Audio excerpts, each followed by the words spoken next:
Okay. Welcome to the Co-Teaching Collaboration for the Win PD.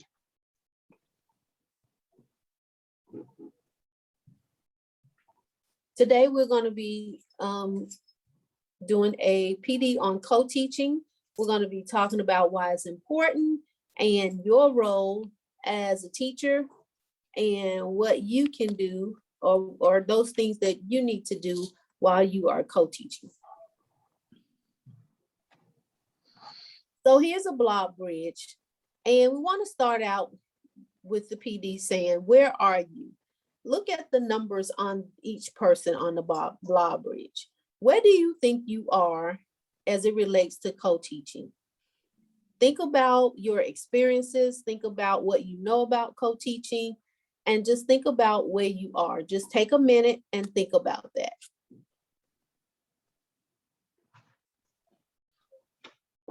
What is co-teaching? Co-teaching is the balance of information. It is shared responsibility. Co-teaching is shared expertise. Co-teaching is shared planning of instruction. Co-teaching is not playing good cop versus bad cop. It's just having two teachers in a room at the same time. So that is not what co-teaching is. Co-teaching is not being a teacher's assistant. Co-teaching is not, it should not create a competition among the teachers in the room. And co-teaching does not necessarily mean that there will be extra planning time. So we're going to show you a video about cooperation versus collaboration. As you watch the video, write down any new ideas that are meaningful to you.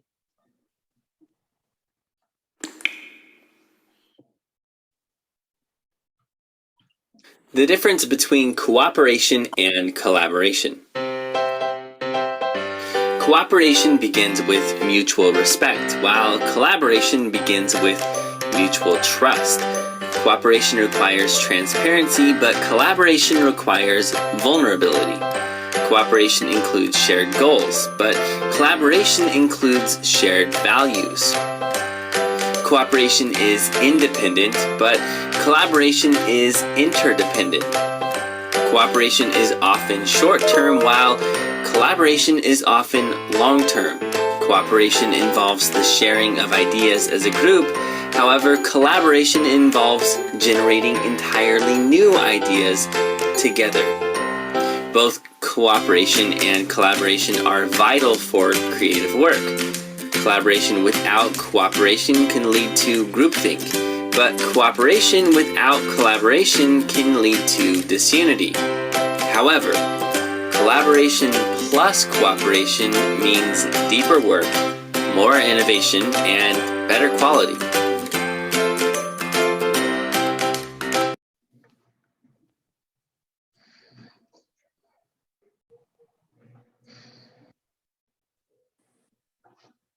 Okay, so what are the benefits of co-teaching? Research shows students who are involved in co-teaching settings are absent less and/or gain instructional time. They perform closer to grade level than their peers in pull-out session due to having more exposure to academic vocabulary. They have higher achievement scores on standardized testing.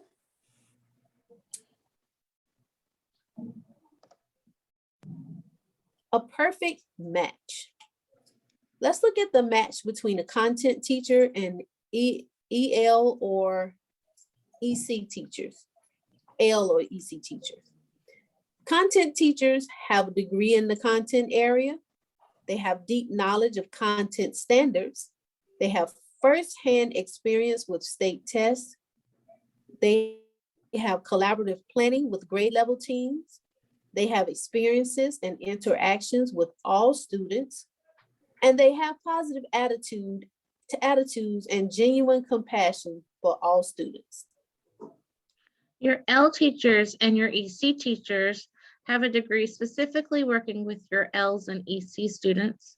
They have a deep knowledge of the needs of the L students and the EC students, firsthand experience with access and the WIDA Can Do It's descriptors, as well as the IEP, knowledge of L and EC accommodation and modifications that should be used within the classroom, and advocating for the L's, EC, and students and their families with the needs that these students bring. So this video we're not going to show, but you can watch at your leisure. This video is called Danger of a Single Story. So there are times when we make an assumption about someone based on where they're from, what they look like, what they may speak like. So we want to make sure that you watch this story to understand, get a better understanding of how this plays out, how it can play out in the classroom.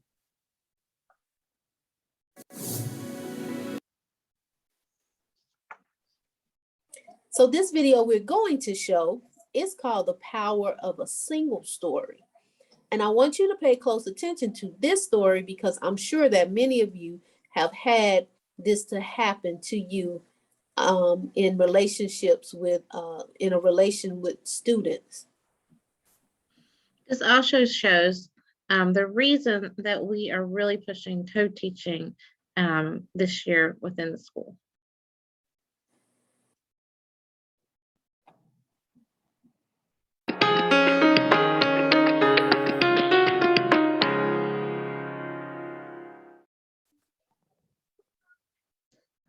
The change in my building was prompted by a very shy little girl named Wendy. And so I got a call as the administrator in the building one afternoon from a teacher whose complaint was, please come down to the room because Wendy is refusing to leave. Now, Wendy, this was very unlike Wendy. She was a very shy, very cooperative little girl. And I didn't quite understand the teacher's complaint, refusing to leave to go where? And before I could hang up the phone, Wendy was standing at my office door and her eyes were red and she had been crying. And I looked at her and I said, Wendy, you know, what's wrong? And Wendy was a fifth grader and she said, you know, Dr. Triplett, no more, no more. I don't want to leave my classroom anymore. I just want to be a normal child. And I can't tell you what my feelings at that point. I didn't quite understand what she was trying to express. She just wants to be a normal child, doesn't want to leave anymore. Well, I decided to do a little research. And I looked at Wendy's schedule. And it turns out that Wendy was an English language learner requiring 180 minutes of services, of E&L services every week, pulled out from her classroom. She also qualified for academic intervention services in math. She also qualified for academic intervention services in reading, both pullouts. She qualified for, she was also classified under the special education umbrella. So she not only received resource room pullout and speech pullout, Wendy was actually pulled out from her classroom more times than she spent more time out of the classroom than with her general education teacher. Wendy was being educated in fragments. She was being pulled at every turn, and she said no more. What letter makes the B sound? So that really prompted us, the administration in my building, to really take a second look at how we are delivering the services, not just the English language learners, the services for our Ls, but how are we delivering services for all of our children who are targeted or at risk? So we knew that we needed to go to a collaborative teaching model. We did not want to pull out students anymore. We had to get buy-in from the staff, and that's very important. It was a paradigm shift. And so we told Wendy's story, by the way, to the staff. They all knew Wendy. And once they heard her story, the room was pretty quiet. And it was at that point that we introduced the collaborative model.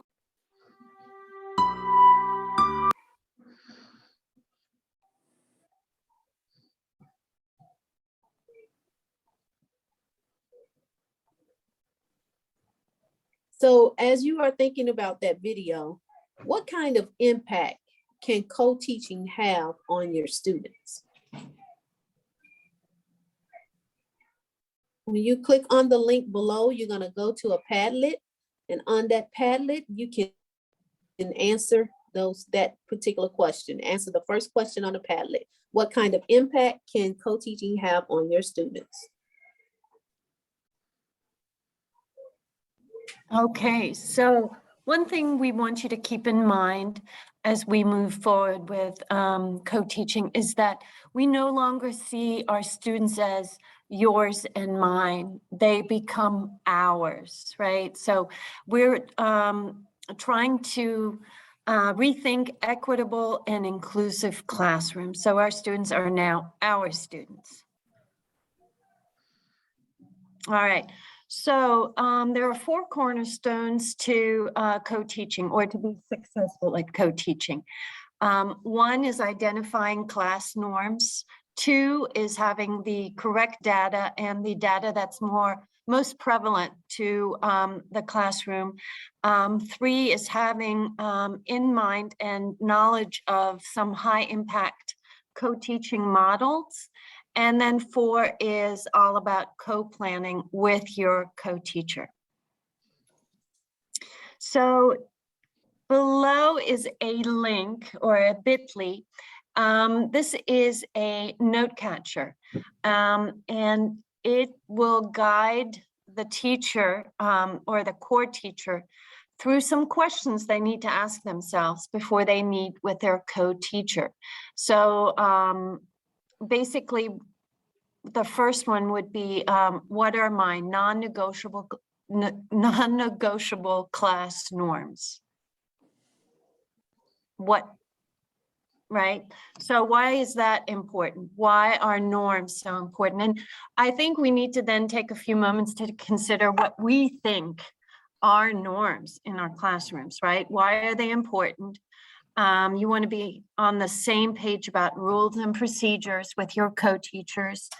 Norms are important, that whenever you've had conflict with a co-teacher about class norms, think back how those were resolved or what caused them in the first place, and what should co-teachers do if there is conflict in the classroom. So norms are really important, and it's nice to get them on paper and an understanding of how and what norms will be implemented or will stay within the classroom. And so you would write down what are the non-negotiable classroom norms. The second one is all about data, and thinking about what kind of data is important to making decisions on how you will co-teach, how you will create small groups, thinking about all the things that you would need. So, right, we wrote down some things that we, as EL teachers, have to our disposal that we would gladly share with our core teachers, such as Navigator Portal, Elevation, language levels, can-do descriptors, right? Any kind of data tracker that we're creating from an L perspective. And the core teachers, they all have great information and data on Mastery Connect, any kind of assessments that they are giving their students, even if it is an exit ticket, right? Canvas grades. There are so many data points that we could look at, but what are the most important that would cement our decision in how to proceed within the classroom? All right, so you would put that information there, right? And then keep going. So when we think about this co-teaching, there are actually 7 models of co-teaching. With our experience of co-teaching, we have found that models 2 and model 4 are the easiest 2 models to incorporate within the core lessons of the lessons that we're teaching in the classroom. So we're going to take a minute and we're going to look at some videos with model 2 and model 4. So here's a video from Model 2. Model 2 is where you have one group and you have 2 teachers teaching the same content. So they're going to talk a little bit more about this, but this is basically where you have a dance between 2 teachers and you're kind of rotating back and forth, teaching the same content to the whole group.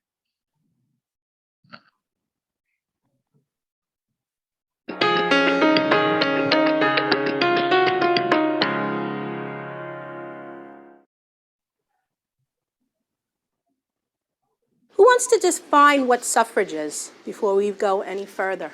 What's the word suffrage? Good. The right to vote.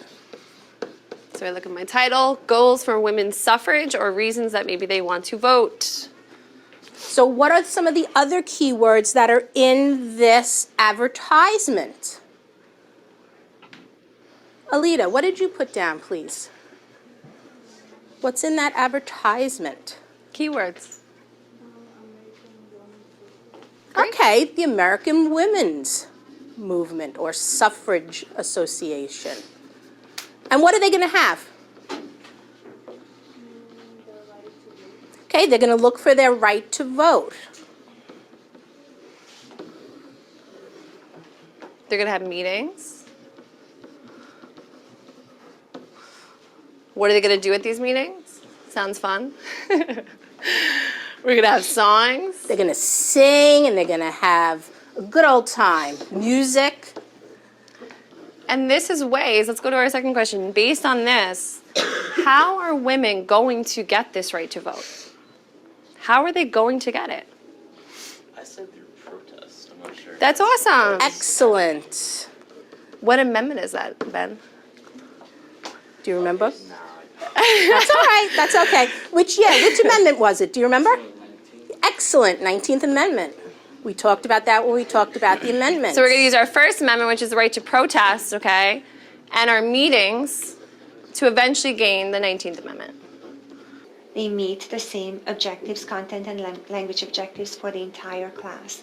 The 2 teachers take advantage of the special expertise that they each bring to the table. They often go back and forth like we do here. Right, exactly. Or the way we like to coach teachers in maximizing this particular model is asking them to set an intention. Why would you want to have 2 teachers up front instead of just 1 teacher? What can you accomplish together that you cannot accomplish on your own? And often we get answers such as, well, we could take different perspectives. We could have an argument and a counter argument. Or different opinions and present arguments for those opinions. We could use different instructional materials. One can manipulate the smartboard, and the other one Could be using an erasable whiteboard or a chart paper, taking notes. One teacher can lead a discussion, which is very, very important at the secondary level, while the other teacher is modeling note-taking. Or using a modified or structural note-taking type of graphic organizer. So this way, both teachers are actively engaged. One teacher is not just standing on the side waiting for the other teacher to finish that 5-10 minute mini lesson. So this kind of teaming, going back and forth, is very critical for teachers to practice.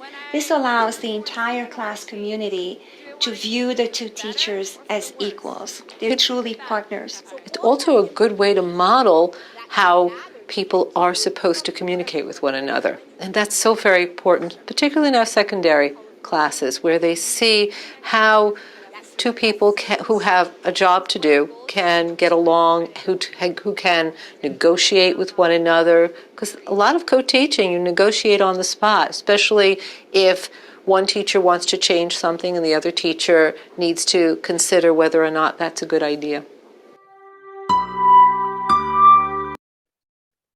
So this particular model is one that works really well when looking at teaching that core lesson. You have two teachers, we're going back and forth and we're teaching the same lesson. Possibly the L teacher is bringing in the vocabulary, the EC teacher could be working with, working with some scaffolds in the lessons. Your teacher assistants could also be supplying more background knowledge, working with the same kind of scaffolds, writing on the board while the teacher is talking, going back and forth, having like a conversation.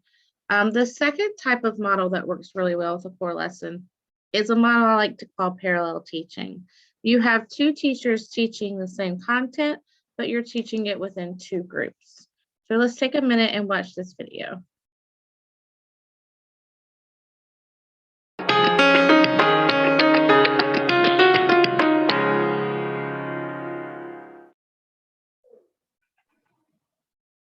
With Model 4, the students are now divided into two separate groups.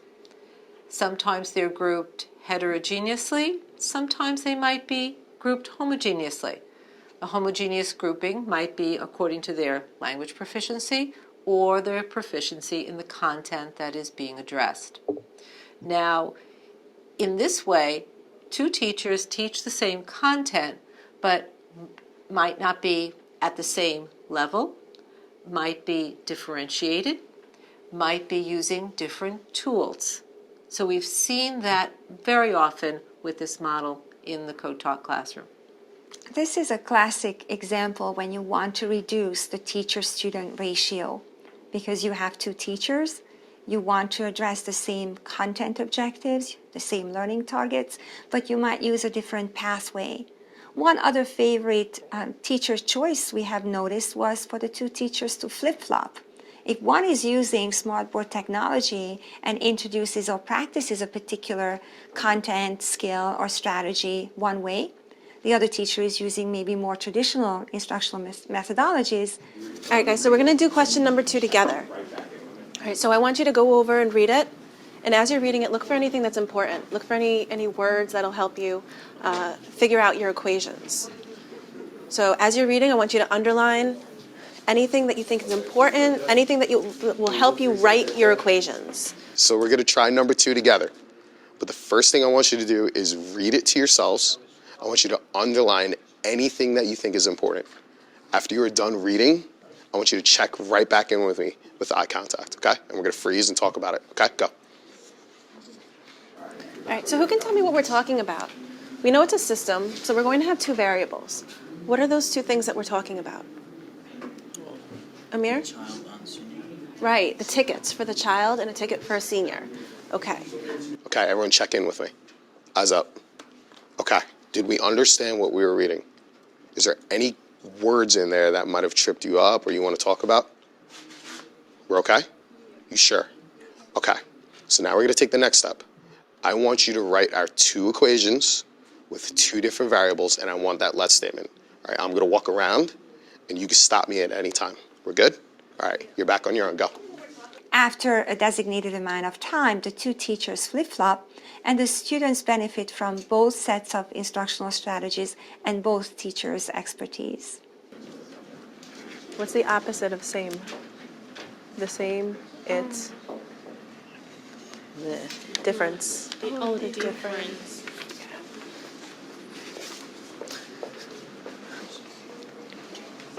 Who needs help? What do you got? That's good. That's perfect. The challenge of this model is often the level of sound in the classroom. But we find that usually the students are not distracted by that. The teachers most often are. So they may be reluctant to try this model. Also, classroom space sometimes dictates whether or not this model can be used. If you have a large number of students in class and the classroom itself is small, then this model might not be one that can be readily used. So as you see, this is another model that works really well with the core lesson. When you're thinking of models 5, 6, and 7, these are models that work really well during your small group lessons, your all block, and your skills lessons.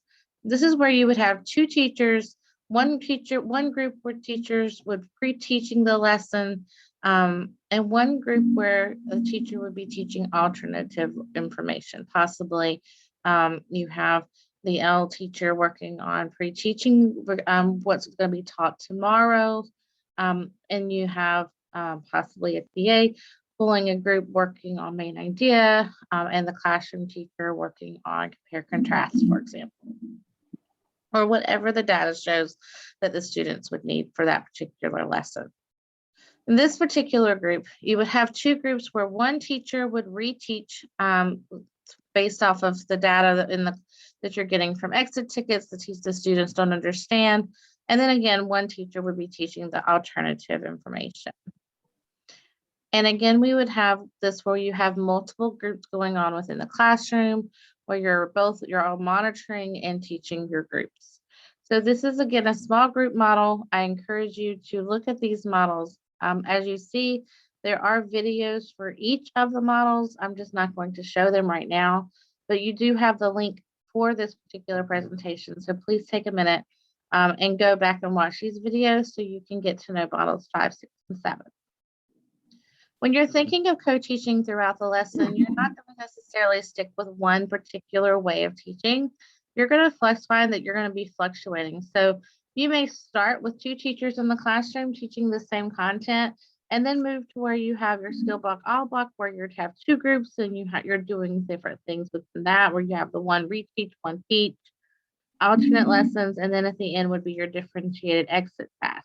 You're going to find that you would move through these, and it may be that one day you have one lesson that worked really good with parallel teaching. The next day it may be better that you're doing the two teach one the same content. So it wouldn't be necessarily the same even day to day. So take a minute, pause the video, think about yourself, fill this block in. What models of co-teaching do you see yourself using, and how will this model benefit your students? So this is a good time to pause the video and make sure that you have the first 3 blocks complete.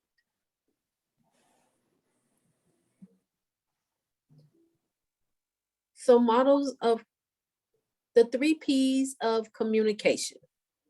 So as you are building relationships with your co-teacher, the 3 P's of communication works with all communication.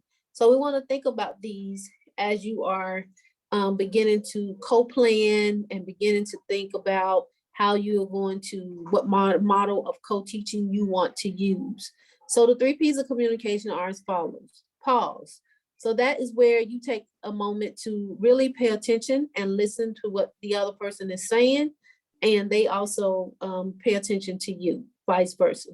So, and the next one is paraphrase. So when you paraphrase what someone has said, you're getting a clear understanding of what they're saying.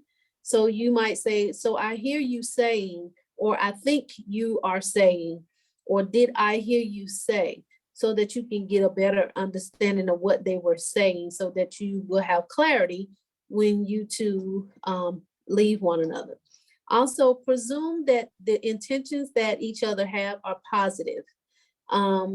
Sometimes we may make decisions or do things that may seem like it should not have been done, or it was something that you may not have done in that situation, but just presume that each person's intentions in the co-teaching atmosphere is positive. So ideas for co-planning. You want to think about how you're going to co-plan with your co-teacher. We know that as classroom teachers, you do have time that you're planning. So you want to come up with time that you also co-plan with your co-teacher. So some of the ways that you can do it, you can do face-to-face planning, doing blocks, or a couple times a week after school. You can plan doing your planning blocks, or a couple weeks after school. You can do co-created Google Docs or Google Slides using the comment or chat feature. You can also do a Zoom or a Google Hangout.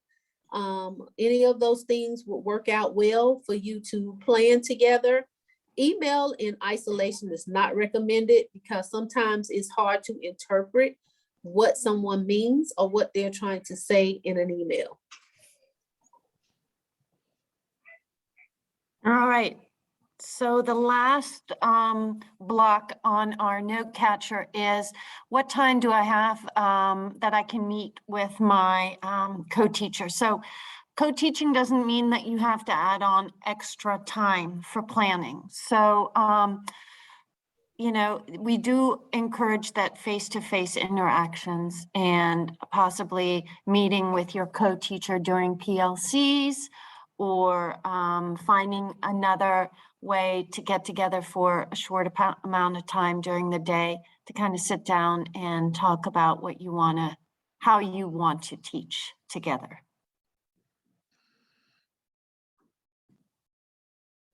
So this one is actually the note catcher when you get together with your co-teacher and you talk about, hey, what are our norms, right? So each of you will have filled this out. You brought your norms, your co-teacher brought theirs, and then you're going to see the overlap or come up with another set of norms that is acceptable for both of you. Figure out how you're going to plan together. Try to organize who brings what data to the meeting and what models do you want to use for your co-teaching. Now, it really, like we said, it depends whether you're doing core or you're doing skill blocks or small groups, or you might in a week do a number of different ones based on the content information, right? So you kind of want to, that's why it's important to get together during maybe a PLC and see what's on the agenda, what the core lessons will be taught that week or the following week, so you can get a game plan together and decide how you're going to deliver the information and what is the most effective way to co-teach together. So when you're thinking of where you are right now versus where you were at the beginning, here's the blob bridge again, the same one. Have you moved across the bridge? Are you further on the bridge than you were at the beginning? Did you start over here at 1 or 5 or 6?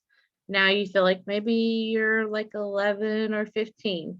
So think about where you are on the blob bridge at this point after this information.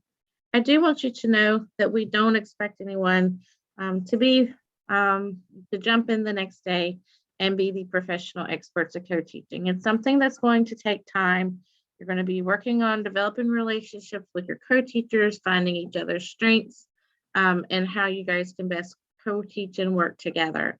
So it does take time to develop the rhythm together, to get back and forth. So don't be discouraged if you get together and things don't necessarily work out the way you thought. Just give it time and know this is a great year of learning. So our next step will be to get together with your co-teacher and kind of go through that blue side. And then throughout the year, working together to plan lessons together as you co-teach. We will give you this slideshow so you have access to all of the videos we have shown, along with the videos that were linked that we did not show. If you have any questions, please reach out to the L team. We have if we don't know the answers, we can find people who do know the answers, and we are a resource here for you if you need us. Thank you and have a great day. Thank you. Thank you for joining us for our Newell Co-Teaching PD.